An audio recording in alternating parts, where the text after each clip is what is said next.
ಅಲ್ಲಿ ಒಂದ್ ಕಡೆ ಪುನೀತ್ ಕೆರೆಹಳ್ಳಿ ಒಬ್ಬ ಹಿಂದೂ ಕಾರ್ಯಕರ್ತ ಹಲವಾರು ವರ್ಷಗಳಿಂದ ಏನು ಗೋ ರಕ್ಷಣೆ ಮಾಡ್ತಕ್ಕಂತ ಕೆಲಸ ಮಾಡ್ತಾ ಇದ್ದಾನೆ. ಒಬ್ಬ ಹಿಂದೂ ಕಾರ್ಯಕರ್ತನ ಪ್ರಾಮಾಣಿಕ ಕೆಲಸ ಮಾಡ್ತಾ ಇದ್ದಾನೆ. 2013ರಲ್ಲಿ ಪುನೀತ್ ಕೆರೆಹಳ್ಳಿ ಮೇಲೆ ಒಂದು FIR ಆಗುತ್ತೆ. ವೇಶ್ಯಾವಾಟಿಕೆ ದಂಧೆಯಲ್ಲಿ ಇವರು ಭಾಗವಹಿಸಿದ್ರು ಅಂತೇಳಿ ಆರೋಪಿ ಸ್ಥಾನದಲ್ಲಿ ನಿಲ್ಲಿಸ್ತಾರೆ. ಅವತ್ತು ಗೃಹ ಸಚಿವರಾಗಿದ್ದಂಥವರು ಯಾರು? ಭಾರತೀಯ ಜನತಾ ಪಕ್ಷದ ಇವತ್ತಿನ ಪ್ರತಿಪಕ್ಷದ ನಾಯಕ R ಅಶೋಕ್ ಅವರು ಅವತ್ತು ಗೃಹ ಸಚಿವರಾಗಿರ್ತಾರೆ. ಇದೇ R ಅಶೋಕ್ ಅವರು ಅವತ್ತು ಸದನದಲ್ಲಿ ಹೇಳ್ತಾರೆ, ಬಜರಂಗ ದಳದವ್ರನ್ನ ನಾವು ಅವ್ರನ್ನ ಕಟ್ಟಿ ಹಾಕಿದ್ವಿ ಅನ್ನೋ ವಿಚಾರವನ್ನು ವಿಧಾನಸಭೆಯಲ್ಲಿ ಹೇಳ್ತಾರೆ R ಅಶೋಕ್ ಅವರು. ಅದಾದ ನಂತರ ಆರಗ ಜ್ಞಾನೇಂದ್ರ ಅವರು ಗೃಹ ಸಚಿವರಾಗಿದ್ದಾಗ ಇದೇ ಪುನೀತ್ ಕೆರೆಹಳ್ಳಿಯ ಮೇಲೆ ರಾಮನಗರದಲ್ಲಿ ಏನು ಗೋ ವಿಚಾರದಲ್ಲಿ FIR ಆಗುತ್ತೆ. ಅವರ ಮೇಲೆ FIR ಮಾಡಿದ್ದು ಭಾರತೀಯ ಜನತಾ ಪಕ್ಷದ ಸರ್ಕಾರ. ಇದು ಯಾವುದರ ಪರಿಜ್ಞಾನವೂ ಇಲ್ಲದೆ ಒಂದು ಭಾರತೀಯ ಜನತಾ ಪಕ್ಷದ ರಾಜ್ಯಾಧ್ಯಕ್ಷರಾದ BY ವಿಜೇಂದ್ರರವರು ಮೀಡಿಯಾಗಳಿಗೆ ಅಡ್ರೆಸ್ ಮಾಡ್ತಾರೆ, ಪುನೀತ್ ಕೆರೆಹಳ್ಳಿಯ ಮೇಲೆ ಕಾಂಗ್ರೆಸ್ ಸರ್ಕಾರ ಏನು FIR ಮಾಡ್ತಾ ಇದೆ ಅಂತೇಳಿ. ವಿಚಾರ ಮಾಡಬೇಕು, ನಾವು ಏನು ಮಾತಾಡ್ತಾ ಇದ್ದೀವಿ ಅನ್ನೋ ವಿಚಾರ ಮಾಡಬೇಕು. ನಾವು ಹೇಳ್ತಾ ಇರುವುದೇನೆಂದರೆ ದಾರಿ ತಪ್ಪುತ್ತಿರುವಂತಹ ವ್ಯಕ್ತಿಯನ್ನು ಸರಿದಾರಿಗೆ ತಗೊಂಬನ್ನಿ ಅಂತ ಹೇಳ್ತಾ ಇರುವಂಥದ್ದು. ಪುನೀತ್ ಕೆರೆಹಳ್ಳಿ ಎಂಬ ವ್ಯಕ್ತಿನ ದಾರಿ ತಪ್ಪಿ ಆಗೋಗಿದೆ. ಆ ವ್ಯಕ್ತಿಯ ಮೇಲೆ 45-46 FIRಗಳಾಗೋಗಿದೆ. ಅಂತಹ ವ್ಯಕ್ತಿಯನ್ನು ಸರಿದಾರಿಗೆ ತಗೊಂಬನ್ನಿ ಅಂತಂದರೆ ಒಂದು ಜವಾಬ್ದಾರಿಯುತವಾದ ರಾಜ್ಯಾಧ್ಯಕ್ಷರಾಗಿ ಒಂದು ಪಕ್ಷವಾಗಿ ಅವರ ಪರವಾಗಿ ನಿಂತುಕೊಳ್ತೀರಿ ಅಂತಂದಾಗ ಅವ್ರಿಗೇನಾಗುತ್ತೆ, ಮತ್ತಷ್ಟು ನಾವು ಏನು ಬೇಕಾದರೂ ಮಾಡ್ಬೋದು, ನಮ್ಮ ಪರವಾಗಿ ಒಂದು ರಾಷ್ಟ್ರೀಯ ಪಕ್ಷ ಇದೆ, ರಾಜ್ಯಾಧ್ಯಕ್ಷರು ಮಾತಾಡ್ತಾರೆ ಅಂತಂದಾಗ ಈ ತಪ್ಪುಗಳು ಹೆಚ್ಚಾಗ್ತಾ ಹೋಗುತ್ತೆ. ಯಾಕೆ ಪುನೀತ್ ಕೆರೆಹಳ್ಳಿ ಒಬ್ಬರೇ ಹೋರಾಟ ಮಾಡ್ತಾ ಇದ್ದಾರಾ? ಯಾಕೆ ಯಾರು ಭಾರತೀಯ ಜನತಾ ಪಕ್ಷದವರು ಕಾರ್ಯಕರ್ತರಾಗಿರ್ಬೋದು, ಬಜರಂಗ ದಳದ ಕಾರ್ಯಕರ್ತರಾಗಿರ್ಬೋದು, VHPಯ ಕಾರ್ಯಕರ್ತರಾಗಿರ್ಬೋದು, RSSನವರಾಗಿರ್ಬೋದು, ಯಾತಕ್ಕೆ ಸಪೋರ್ಟ್ ಮಾಡ್ತಾ ಇಲ್ಲ ಅವರಿಗೆ? ಯಾಕೆ ಅವರು ಹೋರಾಟ ಮಾಡ್ತಾ ಇಲ್ಲ? ಈ ವಿಚಾರವನ್ನು ನಾವು ಯಾಕೆ ಕೇಳ್ತಾ ಇದ್ದೀವಿ ಅಂತಂದರೆ, ಒಬ್ಬ ಪುನೀತ್ ಕೆರೆಹಳ್ಳಿ ಎಂಬ ವ್ಯಕ್ತಿನ ನೀವು ಮಾಡ್ತಾ ಇರೋದೇ ಸರಿ ಅಂತ ಹೋಗ್ತಾ ಇದ್ದರೆ 46 FIRಗಳಾಗಿದೆ. ಅದರಲ್ಲಿ ಭಾರತೀಯ ಜನತಾ ಪಕ್ಷ ಸರ್ಕಾರ ಇದ್ದಾಗಲೂ ಆಗಿರುವಂಥ FIRಗಳು. ಹಾಗಾದರೆ ಅವಾಗ ಹಾಕಿರುವಂಥ FIRಗಳ ಕಥೆ ಏನು?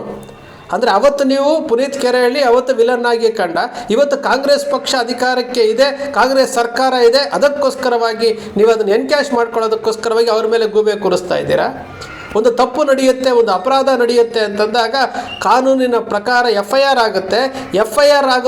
ಅವರು ತಪ್ಪು ಮಾಡಿದರೆ FIR ಆಗುತ್ತೆ, ತಪ್ಪು ಮಾಡಿಲ್ಲ ಅಂತಂದರೆ FIR ಯಾಕಾಗುತ್ತೆ?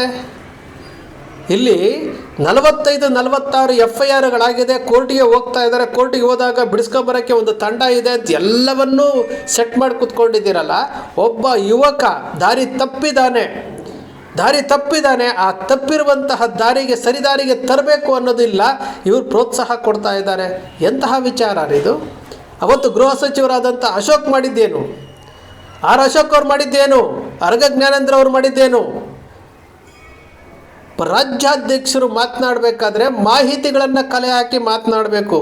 ಒಬ್ಬ ಆರೋಪಿ, ರಾಮನಗರದಲ್ಲಿ ಒಬ್ಬ ಕೊಲೆ ಆರೋಪಿ, ವೇಶ್ಯಾವಾಟಿಕೆ ಇದರಲ್ಲಿ ಆರೋಪಿ, ಮತ್ತು ಬಹಳಷ್ಟು ದೊಂಬಿಗಳಲ್ಲಿ ಆರೋಪಿ ಆಗಿರುವಂಥ ವ್ಯಕ್ತಿ ಸರಿದಾರಿಗೆ ತಗೊಂಬನ್ನಿ. ನೀವು ಸರಿದಾರಿಗೆ ತಗೊಂಬರುವಂಥ ಕೆಲಸ ಮಾಡಬೇಕೇ ಹೊರತು ಮತ್ತಷ್ಟು ಉತ್ತೇಜನ ಕೊಡೋಕ್ಕೆ ಹೋಗಬಾರ್ದು. ಧರ್ಮಗಳ ನಡುವೆ ಬೆಂಕಿ ಹಚ್ಚುವಂತಹ ಕೆಲಸ ಯಾರೂ ಮಾಡಬಾರ್ದು. ಇವತ್ತು ಪುನೀತ್ ಕೆರೆಹಳ್ಳಿಗೆ ಬಿಸಿ ರಕ್ತ ಇದೆ. ಅವ್ರ ಜೊತೆಲಿರುವಂಥ ಒಂದು 5-6 ಜನಕ್ಕೆ ಅವ್ರು ಹೇಳ್ತಾ ಇರೋದು ಸರಿ ಅಂತ ಅನ್ನಿಸ್ತಾ ಇದೆ, ಅವ್ರಿಗೂ ಬಿಸಿ ರಕ್ತ ಇದೆ. ನಾಳೆ ಸಮಸ್ಯೆ ಆದರೆ ಯಾರು ಹೊಣೆ? ಇವತ್ತು ದಕ್ಷಿಣ ಕನ್ನಡ ಭಾಗದಲ್ಲಿ, ಶಿವಮೊಗ್ಗದಲ್ಲಿ ಭಾಳಷ್ಟು ಜನ ಈ ಪ್ರಚೋದನೆಗೆ ಒಳಪಟ್ಟು ಎಷ್ಟು ಜೀವಗಳನ್ನು ಕಳ್ಕೊಂಡಿದ್ದಾರೆ. ಆ ಜೀವಗಳಿಗೆ, ಆ ಕುಟುಂಬಕ್ಕೆ ಆಸರೆ ಆಗ್ತಾರೋ ಅಂತಾರೆ ಯಾರು? ನೀವೊಂದಷ್ಟು ಜನ ಹಣ ಸಂಗ್ರಹಣ ಮಾಡಿ ಅವರು ಕೊಟ್ಟಿರ್ಬೋದು, ಆದರೆ ಓದಂತಹ ಜೀವ ವಿಚಾರ ಮಾಡಬೇಕಲ್ಲ. ರಾಜಕೀಯ ಮಾಡಿದ್ರೆ ರಾಜಕೀಯ ಮಾಡಿ ಯಾತಕ್ಕೆ ಈ ರೀತಿಯಾದಂಥ ಸ್ಟೇಟ್ಮೆಂಟ್ಗಳನ್ನು ಕೊಟ್ಟು ದಾರಿ ತಪ್ಪಿಸುವಂಥ ಕೆಲಸ ಮಾಡ್ತೀರಿ? ಇಡೀ ಕರ್ನಾಟಕದಲ್ಲಿ ಎಷ್ಟು % ಹಿಂದೂಗಳಿದ್ದಾರೆ? ಅವ್ರಿಗಿಲ್ಲದಂತಹ ಕಾಳಜಿ ಇವ್ರಿಗೆ ಯಾಕೆ? ಗೋಹತ್ಯೆ ನಿಷೇಧ ಅಂತ ಹೇಳ್ತೀರಿ. ಗೋವನ್ನು ರಾಷ್ಟ್ರೀಯ ಪ್ರಾಣಿ ಮಾಡಿ ಅಂತೇಳಿ ಮುಸಲ್ಮಾನರು ಹೇಳ್ತಾ ಇದ್ದಾರೆ. ವಿಜೇಂದ್ರರವರು ಒಂದು ಸ್ಟೇಟ್ಮೆಂಟ್ ಕೊಡೋದಿಲ್ಲ, ಅಶೋಕ್ ಅವರು ಒಂದು ಸ್ಟೇಟ್ಮೆಂಟ್ ಕೊಡೋದಿಲ್ಲ, BJP ಅವರು ಒಂದು ಸ್ಟೇಟ್ಮೆಂಟ್ ಕೊಡೋದಿಲ್ಲ. ಗೋವನ್ನು ರಾಷ್ಟ್ರೀಯ ಪ್ರಾಣಿ ಮಾಡಿಬಿಟ್ರೆ ಎಂಥ ಪಾವಿತ್ರತೆ ಬರುತ್ತೆ, ಅದರ ಬಗ್ಗೆ ಮಾತಾಡೋದಿಲ್ಲ.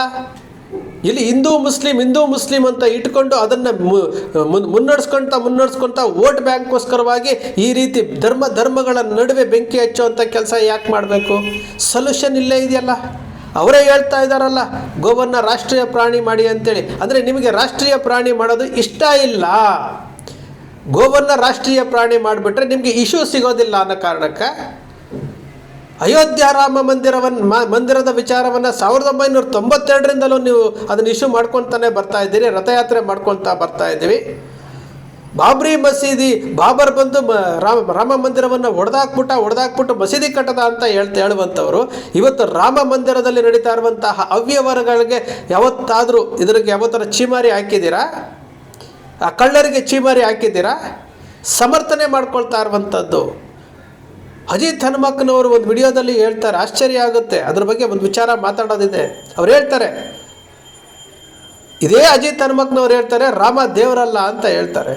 ಇದೇ ಅಜಿತ್ ಹನುಮಕ್ಕನವ್ರು ಹೇಳ್ತಾರೆ ಬೇರೆ ಧರ್ಮದಲ್ಲಿ ಆಗುವಂಥದ್ದನ್ನು ನಾವು ಯಾರು ಕೇಳೋದೇ ಇಲ್ಲ ಅಂತ ಹೇಳ್ತಾರೆ. ಅಂದರೆ ಒಬ್ಬ ಪತ್ರಕರ್ತರು ಸಹ ಈ ರೀತಿಯಾದಂತಹ ಮನಸ್ಥಿತಿಗಳನ್ನು ಬದಲಾವಣೆ ಮಾಡ್ಕೊಂಡ್ಬಿಟ್ರೆ ಒಂದು ರಾಜಕೀಯ ಪಕ್ಷಕ್ಕೆ ಪರವಾಗಿ ಮಾತನಾಡ್ತಾರೆ ಅಂತಂದಾಗ ಈ ವ್ಯವಸ್ಥೆ ಯಾವ ದಾರಿಗೆ ಹೋಗ್ತಾ ಇದೆ ಅನ್ನೋ ವಿಚಾರ ನೀವು ಮಾಡಲೇಬೇಕಲ್ಲ, ನಾವು ಪ್ರಶ್ನೆ ಮಾಡಲೇಬೇಕಲ್ವಾ?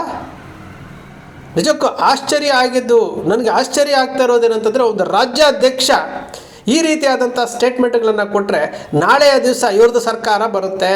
ಆ ಸರ್ಕಾರದಲ್ಲಿ ಇದೇ ರೀತಿ ದೊಂಬಿ ಗಲಾಟೆಗಳು ಆಗ್ತಾ ಇದ್ದರೆ ಅದಕ್ಕೆ ಇವರು ಪ್ರೋತ್ಸಾಹ ಕೊಡ್ತಾರಾ? ಇವತ್ತು ವಿರೋಧ ಪಕ್ಷದಲ್ಲಿದ್ದಂಥ ರಾಜ್ಯಾಧ್ಯಕ್ಷರು ಈ ಸ್ಟೇಟ್ಮೆಂಟ್ ಕೊಡ್ತಾರೆ ಅಂತಂದಾಗ ಹಾಗಾದರೆ BJP ಸರ್ಕಾರ ಅಧಿಕಾರಕ್ಕೆ ಬಂದಾಗ ರಾಜಾರೋಷವಾಗಿ ಮಾಡ್ತಾರೆ. ಅವರು ರಾಜಾರೋಷವಾಗಿ ಅಲ್ಲಿ ಏನೇನು ಗೊಂದಲಗಳನ್ನು ಮಾಡಬೇಕು, ಗಲಭೆಗಳನ್ನು ಮಾಡಬೇಕು ಎಲ್ಲವನ್ನ ಮಾಡ್ತಾರೆ. ಕಾರಣ ಏನಪ್ಪ ಅಂದರೆ ನಮ್ಮದೇ ಸರ್ಕಾರ ನಮ್ಮನ್ನು ರಕ್ಷಣೆ ಮಾಡುತ್ತೆ ಅನ್ನೋ ಕಾರಣಕ್ಕೋಸ್ಕರವಾಗಿ ಮಾಡ್ತಾರೆ. ಅವತ್ತು ಅಶಾಂತಿ ಮೂಡುತ್ತೆ. ಅವತ್ತು ರಾಜ್ಯದಲ್ಲಿ ಕೋಮು ಗಲಭೆಗಳಾಗುವಂತಹ ಸಾಧ್ಯತೆಗಳಿರ್ತವೆ. ಎಲ್ಲವನ್ನೂ ತಿಳ್ಕೊಂಡು ಮಾತಾಡಬೇಕು. ವಿಜೇಂದ್ರರವರು ಭವಿಷ್ಯದ ನಾಯಕರಾಗುವಂಥವರು, ಭವಿಷ್ಯದ ಮುಖ್ಯಮಂತ್ರಿ ಆಗುವಂಥವರು. ಇವರು ಸ್ಟೇಟ್ಮೆಂಟ್ಗಳನ್ನು ಕೊಡಬೇಕಾದ್ರೆ ಮಾಹಿತಿಗಳನ್ನು ಸಂಗ್ರಹಣ ಮಾಡಿ ಕೊಡಬೇಕು. ತಪ್ಪು ಯಾರು ಬೇಕಂತ ತಪ್ಪು ಮಾಡೋದಿಲ್ಲ. ಒಂದು ವೇಳೆ ಪುನೀತ್ ಕೆರೆಹಳ್ಳಿ ಫಸ್ಟು ಒಂದು ಕಾರ್ ಚಾಲಕನಾಗಿದ್ದಂತಹ ವ್ಯಕ್ತಿ ಅದಾದ ನಂತರ ಫೇಮಸ್ ಆಗಬೇಕು ಅಂತೇಳಿ ತರಾವರಿಯಾದಂತಹ ನಾಟಕಗಳನ್ನು ಮಾಡಿದಂತಹ ವ್ಯಕ್ತಿ ಇವತ್ತು ನಾನು ಧರ್ಮ ಸಂರಕ್ಷಣೆ ಮಾಡ್ತೀನಿ, ಧರ್ಮ ಅಪಾಯದಲ್ಲಿದೆ ಅಂತ ಹೋಗ್ತಾ ಇರುವಂತಹ ವ್ಯಕ್ತಿ, ಆ ವ್ಯಕ್ತಿ ಯಾವ ದಾರಿಗೆ ಹೋಗ್ತಾ ಇದ್ದಾನೆ, ಒಬ್ಬ ವ್ಯಕ್ತಿ ಮೇಲೆ 46 FIR ಆಗಿದೆ ಅಂತಂದರೆ ಆ ವ್ಯಕ್ತಿ ಏನೇನು ಮಾಡಿದ್ದ ಅನ್ನೋ ವಿಚಾರ ಮಾಡಿ ಮಾತನಾಡಬೇಕೇ ಹೊರತು ಆ ವ್ಯಕ್ತಿಯನ್ನು ಸರಿದಾರಿಗೆ ತರುವಂತಹ ಕೆಲಸ ಮಾಡಬೇಕೇ ಹೊರತು ಆ ವ್ಯಕ್ತಿಯನ್ನು ಮತ್ತಷ್ಟು ಉತ್ತೇಜನ ಕೊಟ್ಟು ಮತ್ತಷ್ಟು ತಪ್ಪು ದಾರಿಗೆ ತೆಗೆದುಕೊಂಡು ಹೋಗುವಂಥ ಕೆಲಸ ಯಾರೂ ಮಾಡಬಾರ್ದು. ಇವತ್ತು ಪುನೀತ್ ಕೆರೆಹಳ್ಳಿಯ ಮೇಲೆ ಜೀವ ಬೆದರಿಕೆ ಇದೆ ಅಂತಾರೆ. ಮತ್ತೇನಾಗುತ್ತೆ? ಈ ರೀತಿಯಾದಂಥ ಸ್ಟೇಟ್ಮೆಂಟ್ಗಳನ್ನು ಕೊಟ್ಟಾಗ ಮತ್ತೇನಾಗುತ್ತೆ? ಸರಿದಾರಿಗೆ ತರುವಂತಹ ಕೆಲಸ ಮಾಡಬೇಕು. ಒಬ್ಬ ವ್ಯಕ್ತಿ ತಪ್ಪು ದಾರಿಗೆ ಹೋಗ್ತಾ ಇದ್ದಾನೆ ಅಂತಂದಾಗ ಇಲ್ಲ ನೀವು ಮಾಡ್ತೀರಾ, ಗೋರಕ್ಷಣೆ ಮಾಡ್ತೀರಾ, ಹಿಂದೂ ಧರ್ಮವನ್ನು ರಕ್ಷಣೆ ಮಾಡ್ತೀರಾ, ಇಳಿರಿ. ಎಲ್ಲ ರಾಜಕಾರಣಿಗಳು ಅವರವರ ಮಕ್ಕಳುಗಳನ್ನು ಬೀದಿಗಿಳಿಸಿ ಪುನೀತ್ ಕೆರೆಹಳ್ಳಿ ಜೊತೆ ಸೇರಿಸ್ರಿ, ಅವತ್ತು ಒಪ್ಕೊಳ್ಬೋದು. ಅದು ಬಿಟ್ಟು ಪುನೀತ್ ಕೆರೆಹಳ್ಳಿ ಮಾಡ್ತಾ ಇದ್ದಾರೆ, ಅವರಿಗೆ ಅರೆಸ್ಟ್ ಮಾಡ್ತಾ ಇದ್ದಾರೆ, ಅವರು ರಾಜಕೀಯ ಲಾಭ ತಗೊಳ್ಳೋದಕ್ಕೋಸ್ಕರ ಬಗ್ಗೆ ಒಬ್ಬ ವ್ಯಕ್ತಿಯ ಜೀವನದ ಜೊತೆ ಯಾಕೆ ಆಟ ಆಡ್ತಾ ಇದ್ದೀರಿ ರಾಜಕೀಯ ಪಕ್ಷಗಳು? ನಾವು ವಿಚಾರ ಮಾಡಬೇಕು ಬಂಧುಗಳೇ. ಯಾಕೆಂದರೆ ಇದು ನಮ್ಮದು ಭರತಖಂಡ. ನಾವು ಸತ್ಯ ನ್ಯಾಯ ನೀತಿಯ ಆಧಾರದ ಮೇಲೆ ಇವತ್ತು ಭರತಖಂಡ ರಚನೆ ಆಗಿರುವಂಥದ್ದು.